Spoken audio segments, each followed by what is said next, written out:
Hello, I'm going to try again. I'm sorry I got cut off last time. I'm just talking really about the fact that the mainstream media, the Western mainstream media, have got its knickers in a twist, completely in a twist, about this small fire in a bucket on a train in London. It's a small fire. It wasn't a massive terrorist attempt, and it was an amateur thing, and I don't care. They keep talking about how it was like the mother of all bombs, really. It wasn't the mother of all bombs. Nothing bloody happened. Meanwhile, the whole mainstream media is ignoring the genocide and ethnic cleansing of the Rohingya Muslims. What the hell has the world come to? What the bloody hell has the world come to if the mainstream media can still be harping on about a small fire in a bucket and a woman with a bandage round her head with not a speck of dust on her from this so-called fireball that ripped through the carriages? It's all utter bollocks, and I'm sick of it. I am sick of this scaremongering mainstream media. That's what they're still doing. They're still scaremongering about that small event, about that ridiculously small event. And meanwhile, hundreds of thousands of Rohingya Muslims are being murdered every day. Do you know what they do? Do you know what I saw the other day? I saw a man take off his shoes and pick up a baby. And he took off his shoes so he could swing around and throw that baby in a fire. And throw that baby in a fire. Now that's real. That's real. So why the bloody hell?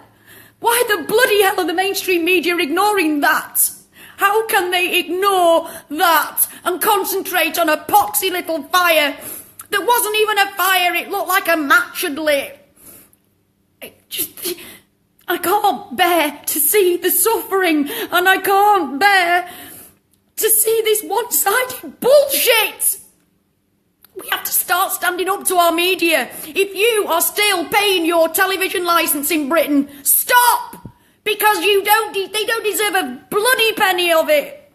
While they can ignore babies being trodden on and burned.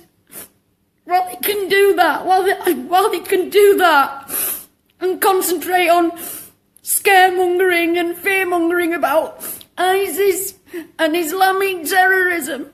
Look what so-called Buddhists are doing to hundreds of thousands of people, but the mainstream media in the West doesn't give a shit about them because they're Muslims.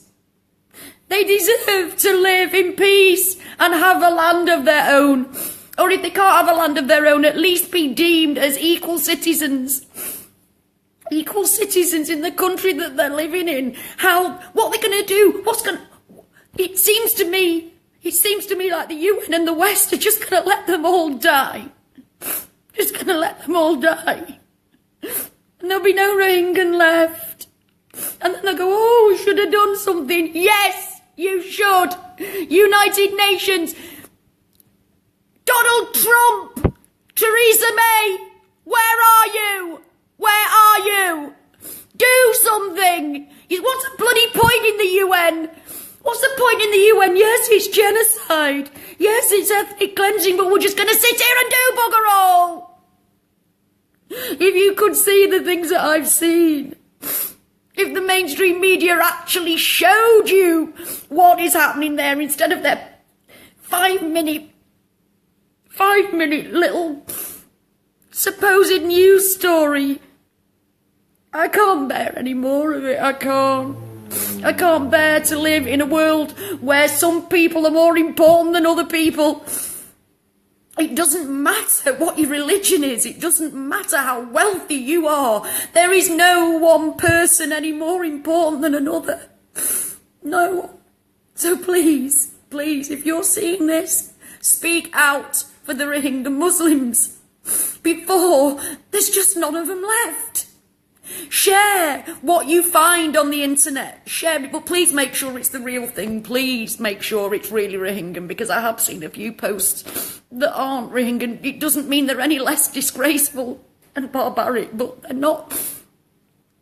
We must share the truth because the mainstream media aren't. And when I can see a man swinging a baby round and then take off his shoes so he can turn round better before throwing them in the fire. women being beheaded after they've been raped. So all of you out there going on about ISIS, the beheaders, care as much about these people being beheaded. But don't you care about them because they're only Muslims, Rohingyan? Don't you care about that? So not another bloody word about head choppers from you lot until you speak up for the Rohingya Muslims. Because I know fine well that one day my children, my grandchildren are going to ask, what did you do? And I'll say, I spoke up, at least I spoke up. And I hope, I pray that when that day comes, the Rohingyans will be safe. But they're not. I've seen the most barbaric things I've ever seen. And believe me, I've seen some bloody awful shit. I've seen some terrible, terrible things. But there is nothing, I've seen nothing like the abomination that is happening to the Rohingya Muslims. They need our help. We are their only voice because the world, governments, everybody are taking no notice of them. Apparently this, whatever her name is, Aung San, whatever her bloody name is, wouldn't let the United Nations in to the country. What bollocks is that? Go in anyway. If there was oil there, they'd be in it like bloody Flynn, wouldn't they? So what's the difference? Come on, tell me. Tell me, world. Tell me, United Nations. What is the difference? Why aren't you going in stopping a genocide? Why? Tell me why. When you go into every other bloody country that doesn't agree with what you want, you go in there marching and all over the place. And our media is an absolute bloody disgrace. A disgrace. They can ignore the fact that women are being raped and beheaded. Children, I've seen children having their heads a man stood on the head of a toddler. For the love of God, help them.